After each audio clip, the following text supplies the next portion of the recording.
السلام عليكم ورحمة الله وبركاته. الحمد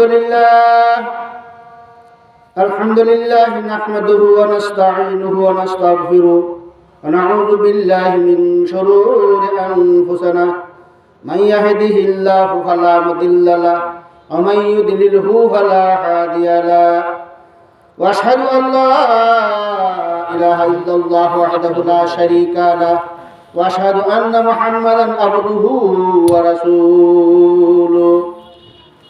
أما بعد فأعوذ بالله من الشيطان الرجيم. بسم الله الرحمن الرحيم. إن الله وملائكته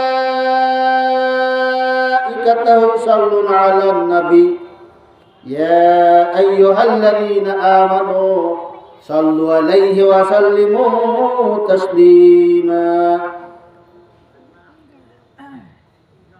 সবাই আমার সাথে একটু দুরূদ পাঠ করেন। আল্লাহুম্মা সাল্লি আলা সাইয়্যিদিনা মাওলানা মুহাম্মদ ওয়া আলা আলি সাইয়্যিদিনা মাওলানা মুহাম্মদ। আল্লাহুম্মা সাল্লি আলা সাইয়্যিদিনা মাওলানা মুহাম্মদ ওয়া আলা আলি সাইয়্যিদিনা মাওলানা মুহাম্মদ। দরুদ পড়িলে পরে নবী বড় দয়া করে, দরুদ পড়িলে পরে নবী বড় দয়া করে, সুপারিশ করিবেন তাকে, সুপারিশ করিবেন তাকে মুহাম্মদ ইয়া রাসূলুল্লাহ। আল্লাহুম্মা সাল্লি আলা সাইয়্যিদিনা মাওলানা মুহাম্মদ ওয়া আলা আলি সাইয়্যিদিনা মাওলানা মুহাম্মদ।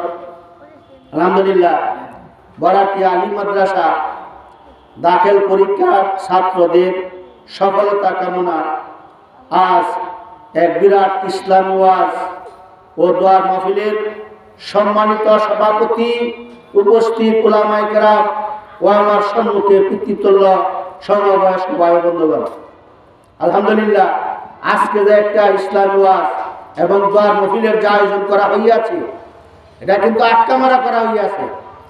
যেমন অবস্থায় আজরাইল আলাইহিস সালাতু ওয়াস সালাম যখন একটা মানুষের আত্মাকে এরকম অবস্থা আটকা মারা যখন নিয়ে যাবে, এরকম কিন্তু আজ মাহফিলটা আটকা মারা হইয়াছে।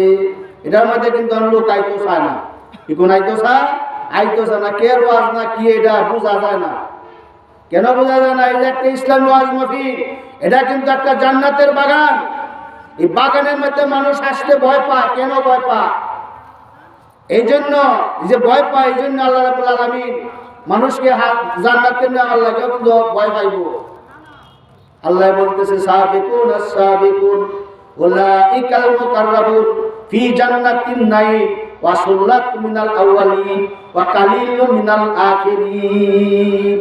তারা বলছে, আমার আল্লাহ বলছে, বান্দারা রে, আগেরকার আমলে যে সমস্ত লোকরা ছিল গন্ধমূর্খ, তারা কিন্তু আমাকে অধিক পরিমাণে বিশ্বাস করছে এবং সৎ পথে চলছে, তাদের ঈমান এবং আমল সঠিক অবস্থায় চলছে, মানুষের আপদ বিপদ তারা দেখছে। বর্তমান সময়ে আলেম ওলামা বেশি, জাননেওয়ালা বেশি, শিক্ষিত বেশি, বুদ্ধি বেশি এবং বাড়ি ঘর বিল্ডিং করা, বিশাল টাকা পয়সার মালিক, কিন্তু জাহান্নামে যাইব লোক বেশি, জান্নাতে যাইব লোক কম। তারা বলছে, আমার আল্লাহ বলছে সূরা ওয়াকিয়ার 10 হইতে 14 নম্বর আয়াত, পরিষ্কার আল্লাহ বলছে, এখন দেখুন যে আমরা আছি একটা ইসলামী ওয়াজ মাহফিলের মধ্যে, কোন লোক আছে? লোক নাই। এরকম অবস্থা দেখবেন, কারণ জাননেওয়ালা বেশি, এটার মধ্যে আর একটু মতভেদ আছে। মতভেদ হলো এলাকার আলেম ওলামা আছে না, এরা কিন্তু মানুষের বেশি বালা পায় না। কেন বালা পায় না? এটা আল্লাহ যে বা বলছে, এটা কিন্তু মানুষ চলে না। কেউ নেবা মানুষ চলে? আল্লাহ যেভাবে বলছে মানুষের বাস চলে না, সকলেই কিন্তু শিক্ষিত, অর্থ সম্পদ আছে, টাকা পয়সা আছে, বাড়িঘর আছে, কিন্তু কেউ বালাই কেউ দেখতে পারে না। প্রতিহিংসা প্রত্যেকের মধ্যে দেখবেন আছে। কি বল আল্লাহ জান্নাতে কি বানিব? জান্নাতে নেওয়ার কায়দা তো আমরা লাগবো, কি বল লাগবে না? জান্নাতে নেওয়ার কায়দা তো আমাদের নাই গা। এলো প্রতিহিংসা দেশ ভর্তি। আলেমের মধ্যে গিয়ে দেখবেন হিংসা, গন্ড মূর্খের মধ্যে গিয়ে দেখবেন হিংসা, বায়ে বায়ে হিংসা, গড়ে গড়ে হিংসা, কি গো অফিসারে অফিসারে হিংসা, সকল ক্ষেত্রে গিয়ে দেখবেন হিংসা দেমাগে ভরপুর। এই জন্য আল্লাহ রাব্বুল আলামিন বলছে যে বর্তমান যুগে যত স্বীকৃতিতা হোক, যত বাড়িও লাইতা হোক, যত টাকা পয়সাও লাইতা হোক, কিন্তু জান্নাতে যাইব কম, জাহান্নামে যাইব বেশি। খেলা বলছে, আল্লাহ বলছে, এটা আমার বানানোর কথা। আল্লাহ বলছে জাহান্নামে যাইব। আমরা দেখ ভাই, আগের কার আমলে আমরা ছোটবেলা দেখছি আমার বাপে কি করতো, এই যে দেখবেন আগে বাংলা ঘর তৈরি করছি, কিন্তু এই করছে না করবেন বাংলা ঘর। ভাই ভাই কোনো বাড়িতে আছে একটা মানুষ যদি বৃষ্টির মধ্যে পড়ে তাহলে কি কর, বাসার মতো সুবিধা আছে, বীজ হলে তার গন্তব্যস্থলে যাইতে হইব। এই জন্য আল্লাহ রাব্বুল আলামিন বলছে ইয়া আইয়ুহাল্লাযীনা আমানু কু আনফুসাকুম ওয়া আহলিকুম নারা। আল্লাহ বলছে, আল্লাহ বলছে সূরা তাহরিমের 6 নম্বর আয়াত, আল্লাহ বলছে বান্দারা রে, তোমরা যত কিছুই করো, তোমরা আগে নিজে বাঁচো এবং তোমার পরিবার পরিজনকে বাঁচাও এবং তোমার আহেল আওলাদকে তোমরা বাঁচাও। কে থেকে বাঁচাও? কষ্ট থেকে বাঁচাও। এখন যদি একটা মানুষ বিপদে পড়ছে, বৃষ্টি আছে, আপনার বাড়িতে একটা বাংলা ঘর নাই, কারণ আপনার টাকা পয়সা আছে বেশি, টাকা পয়সা যদিও পারেন গাটা দিন, এটার মধ্যে গ্রিল লাগায় একটা টাইট করে ফেলে দিন, যাতে একটা মানুষ বিপদে পড়লে আপনার বাড়িতে আশ্রয় না লইতে পারে। কি কোন আছে এরকম? এই জন্য আল্লাহ বলছে যে জাহান্নামের দল একটু বিশাল বড়, এটা গণ্য হিসাব করে যেত না। আর জান্নাতের মধ্যে লোক যাবে একটা আড্ডা কুশিপের, এই যে বড় একটা এলাকার মধ্যে মাত্র 3-4 জন লোক, কি বল 3-4 জন। এইটা কিন্তু বেহেশতের নমুনা, এটা কিন্তু একটা বেহেশতের বাগান। এটা কি? এটা হলো একটা বেহেশতের বাগান। এই বাগানের মধ্যে আমরা দেখবেন যে এরকম 2-1টা লোক আইয়ে বেহেশতের রাস্তার মধ্যে দেখাইবেন, এরকম 2-1টা লোক জান্নাতে যাইতেছে আর ঠেলিয়া যাইতেছে কই? জাহান্নামে। কিবা যাইতেছে? ঠেলিয়া যাইতেছে জাহান্নামে। এখন আমরা কই আছি? ইসলামী ওয়াজ, এই যে আমরা বিশাল বিশাল ওয়াজ মাহফিল হইতেছে, প্রত্যেক দিনই ওয়াজ মাহফিল হইতেছে, মানুষকে কোনো হেদায়েত করে? এই ওয়াজ মাহফিলটা হইলো, এটার মধ্যে বাঘ আছে, এটার মধ্যে কিন্তু 3টা বাঘ। এটা হলো কয়টা বাঘ? 3টা বাঘ। একটা বাঘ হলো মৃত্যু ব্যক্তিদের জন্য, আর একটা বাঘ হলো জীবিত ব্যক্তিদের জন্য, আর একটা বাঘ হইলো এই ওয়াজ মাহফিলটা কিন্তু মরার অবস্থায় থাকবো। আল্লাহর কাছে যা জব যে দিব এটা সত্যি হয়তো না। এই 3টা কারণ আমি বলি। 1 নম্বর কারণ হলো মৃত্যু ব্যক্তিদের লাভ। যখন এই যে মাইকের আওয়াজ হইতেছে, এই মাইকের আওয়াজটা যতটুকু পর্যন্ত দূরে যাইতেছে, এই জায়গাটুকুর মধ্যে যত কবরবাসী আছে, প্রত্যেকের কবরবাসীর কবর রাজা আল্লাহ রাব্বুল আলামিন 40 দিনের জন্য মাফ করে দেবেন। বলেন সুবহানাল্লাহ। কি মনে করে 40 দিনের জন্য কবরের আযাব মাফ? এরকম 40 দিন পর পর যদি একটা মাহফিল হয়, তাহলে কবরবাসীরা কি শান্তি না অশান্তি? এই কবরবাসীরা শান্তি। দ্বিতীয় নম্বরে জীবিত ব্যক্তি আছে না, এই জন্য আমরা আসি ওয়াজ মাহফিলের মধ্যে। মনে করুন আমাদের যত গুনাহ আছে সমস্ত গুনাহ আল্লাহ রাব্বুল আলামিন মাফ করে দিবেন। সুবহানাল্লাহ। আরেকটা ভাগ হলো কি, এই ওয়াজ মাহফিল কিন্তু একটা আছে দুনিয়াবি ওয়াজ মাহফিল। যেমন মনে করুন ইন্নামাল আমালু বিন্নিয়াত, বুখারীর 1 নম্বর হাদিস, হুজুর পাক সাল্লাল্লাহু আলাইহি ওয়াসাল্লাম বলছে যে এই যে একটা ওয়াজ মাহফিল, এটা কিন্তু একটা বেহেশতের বাগান। এই বাগানের কিন্তু নিয়ত আছে। আপনি নিয়তটা যদি করুন সহি নিয়ত, আল্লাহর নিয়ত, যে আমি এটা মানুষের দেখানোর জন্য ওয়াজ করি না, আর মানুষের এই মুখ জানার জন্য বা নামের জন্য ওয়াজ করি না, আমি ওয়াজটা করি কার লাগি? আল্লাহকে রাজি খুশি করার জন্য। তারা রাজি খুশি? আল্লাহকে রাজি খুশি করার জন্য। আর অনেকেই দেখবেন বিশাল বড় বড় বক্তা আনে দাওয়াত দেওয়া, লোক দলার লাগি। কি গো, মুখ বক্তারে দাওয়াত দিলে কি গো? লোক হইব, টাকা হইলো 50,000। আমি মনে করি তাদেরকে 50,000 টাকা দিলে হয় না, তাদেরকে 2-3 লক্ষ টাকা দেওয়া দরকার। কেন দরকার? কারণ লোক আইয়ে বেশি। কারণ দুনিয়াবি এটা কেন লাভ? দুনিয়াবি লাভ হইলে এটা পরকালের কোনো লাভ পাইতো না।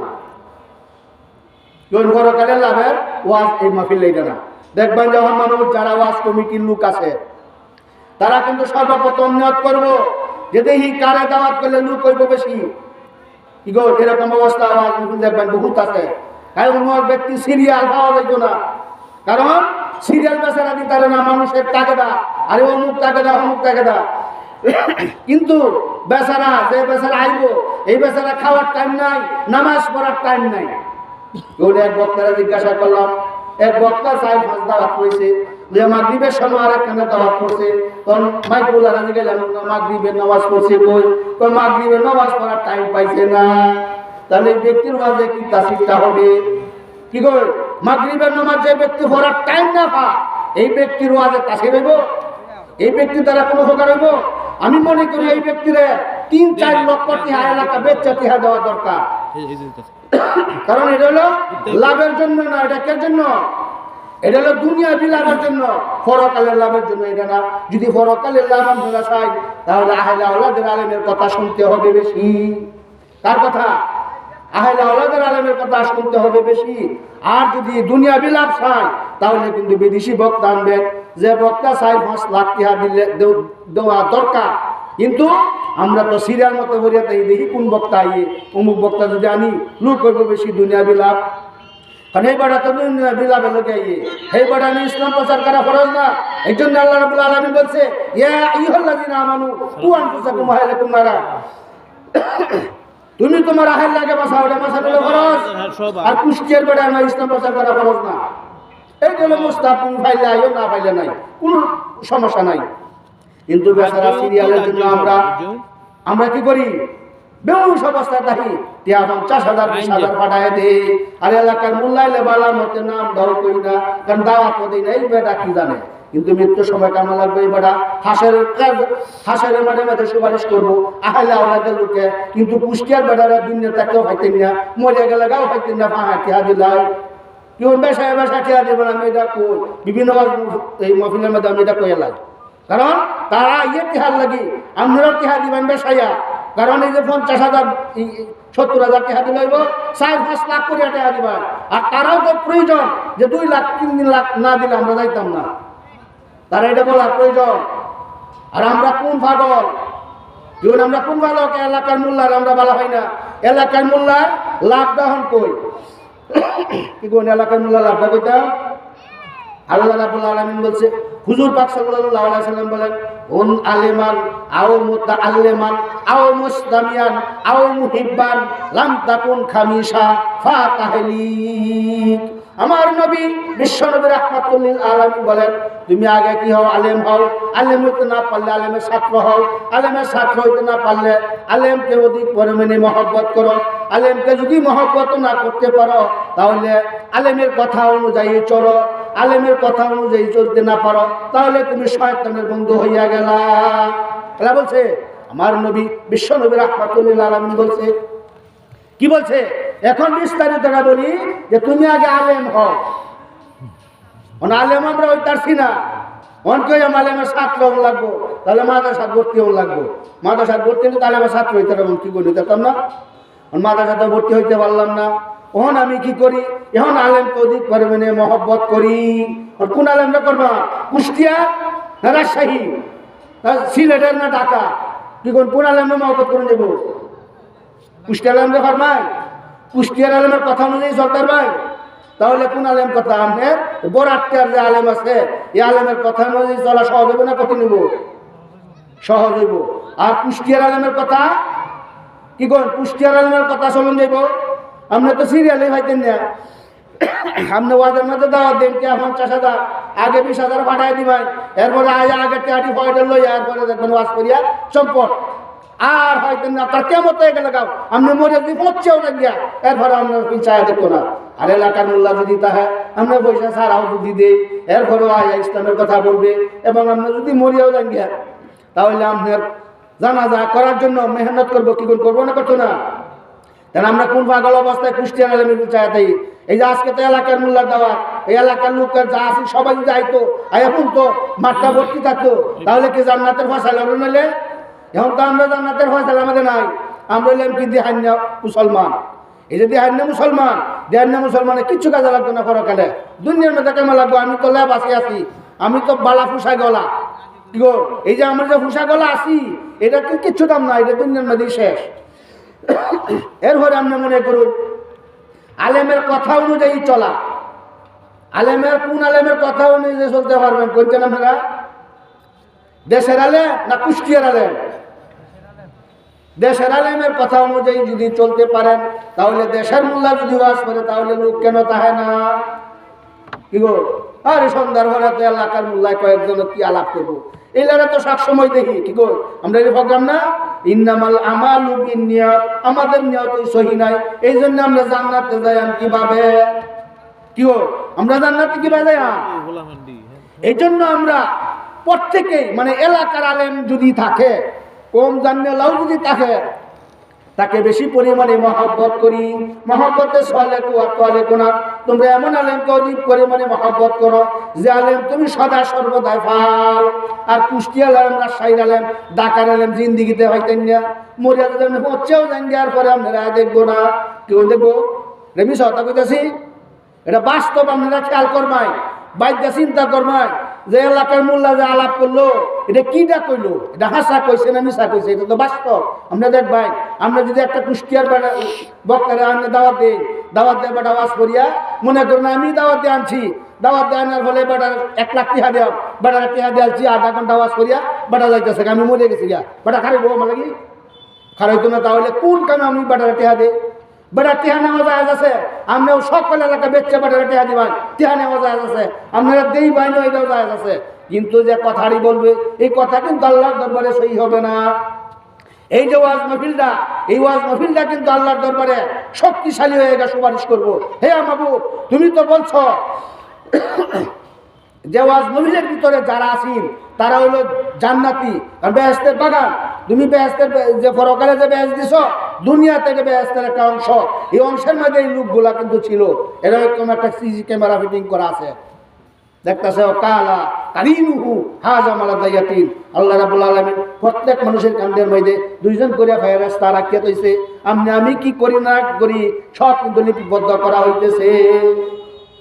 ছুটতে দেওয়ার মতন কোনো ভাবনা, একটা সেকেন্ড চক্রের ফাঁকিটা আমার ভাই, এই ফাঁকিটা মারার সময়টা আমরা যে আছে এটাও কিন্তু আমরা লিপিবদ্ধ করা আছে।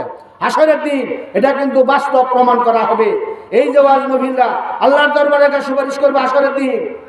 মাহবুব, এই যে লোকগুলা কিন্তু আমার ভিতরে ছিল, তখন যদি এই লোকগুলা এই যে দেহান যদি নিয়তটা হয় আমি ওয়াজ করাইতেছে অমুকরে দাওয়াত দিছি, ও লোক কইব বেশি, তাহলে দুনিয়ার মধ্যে শেষ।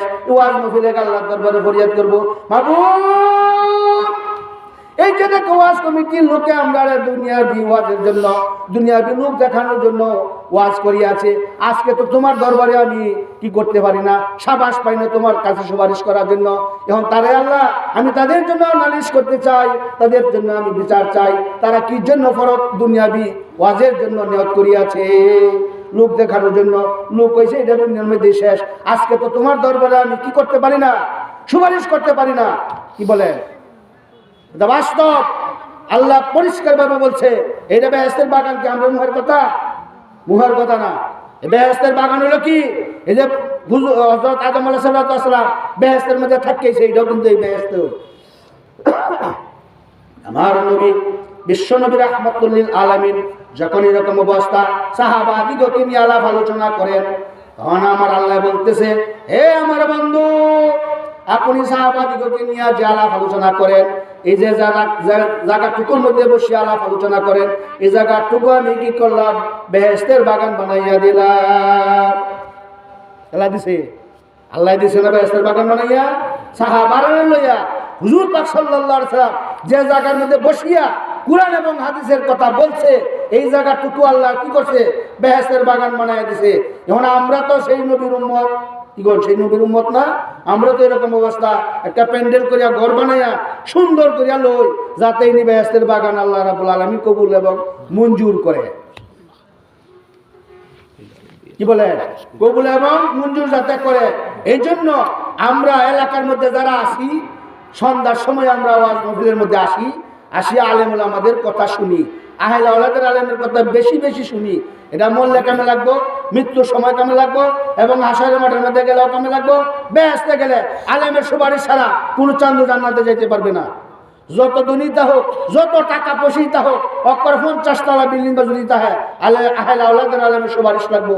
কি কোন আর একটা উদাহরণ দেই, আমরা পৌরসভার চেয়ারম্যান সাহেব আছে না, কি কোন আছে না, আপনার ছেলে যদি একটা চাকরি লয়, কি তার আন্দি এই হুসেনপুরের চেয়ারম্যানের স্বাক্ষর দিলে চলবো? কোন চেয়ারম্যানের স্বাক্ষর লাগবো? পৌরসভার আপনার এলাকার চেয়ারম্যানের নাগরিকত্ব সার্টিফিকেট দিতে হবে। দিলের ঘরে বেশি বেচারা এই দরখাস্ত কি করবো, মঞ্জুরি হইব। আর আমি আমার এরকম অবস্থা, হাসরের মাঠের মধ্যে আমার নবী বিশ্ব নবী রাহমাতুল্লাহ আলাইহি যে আলেম আছে, সকল আলেমরা বলবে যাও তোমাদের আহলে আওলাদের মধ্যে যত লোক আছে তুমি সুপারিশ করো। একটা আলেমে লক্ষ লক্ষ লোক জান্নাতে নিতে পারবে সুপারিশ করিয়া। একজন হাবিজ সাহেব 10 জন লোক নিতে পারবে জান্নাতে সুপারিশ করিয়া। একজন শহীদ 70 জন লোক জান্নাতে নিতে পারবে সুপারিশ করিয়া। আল্লাহ কি মনে করুন, এই জন্য আমরা আহলে আওলাদের আলেমরা আমরা দেখতে পারি না। কি জন্য দেখতে পারি না? এলা আমরা কই ভাইয়া, এই জন্য যখন এই কুষ্টের বাটার আশা বয়ে তাহি আহলে আওলাদের আলেমের কথা শুনি না, মানি না, আর গিবত গাইতে তাহি বলতে তাহি। হাসরের দিন এই আলেমের সুপারিশ যখন আপনাকে ভাই ভাই তুমিন ভাই ভাই পাওয়া যাবে, আলেমের সুপারিশ পাওয়া যেত না, তখন আহাবা লাগতে লাগবো। এই সব বানার দুনিয়াতে তো আলেমের দেখতেছি না। আর গিবত গাইছি মানে মানুষের বারাত গিয়া নাকি এই আলেমের গিবত গাইছি, অনেক আলেম দেওয়া জান্নাতের লাগি সুপারিশ করতেছে। মানে আমি কোন লোক জায়গায় আলেমদের চাই আমরা আমার সুপারিশ করো জান্নাতে যাওয়ার লাগি করবো। এই জন্য আমরা প্রত্যেকেই আহলে আওলাদের আলেমকে অধিক পরিমাণে মহব্বত করি। যদি জান্নাতে যাইতে চাই আর যদি জাহান্নামে যাইতে চাই, তাহলে আলেমের যত গিবত গাইতে কোনো প্রবলেম নাই। আর দুনিয়া সিজ্জুল মুমিনিনা ওয়া জান্নাতুল কাফিরিন, আমরা যদি দুনিয়াতে শান্তি চাই, আমরা অধিক পরিমাণে শান্তি হবে। যত খারাপ হই করুন, আমরা টাকা পয়সা আয় উন্নতি সব বাড়তে থাকবো। আর যদি আমরা জান্নাতে যাইতে চাই, তাহলে কিন্তু দুঃখ কষ্ট অভাব অভিযোগ বিভিন্ন ধরনের মুসিবত আপনার থাকবই। এটা শেষ করতে পারবেন না, কারণ এই দুনিয়াটা হলো পরীক্ষার জায়গা। যাই হোক, ধন্যবাদ। অনেক কথা বলছি, আমার কথাগুলো ভালো লাগছে। জি মাশাআল্লাহ। এই কথাগুলো আপনাকে খেয়াল করবেন, বাড়িতে বসলে যে কি কথাটি কইছে আমার জন্য সকলে দোয়া করবেন। বক্তা হয়েছে অনেক নাকি, শ্রোতা কিন্তু কম। যাই হোক, খাজা বা আলহামদুলিল্লাহ রাব্বিল আলামিন। আসসালামু আলাইকুম ওয়া রাহমাতুল্লাহি ওয়া বারাকাতুহু।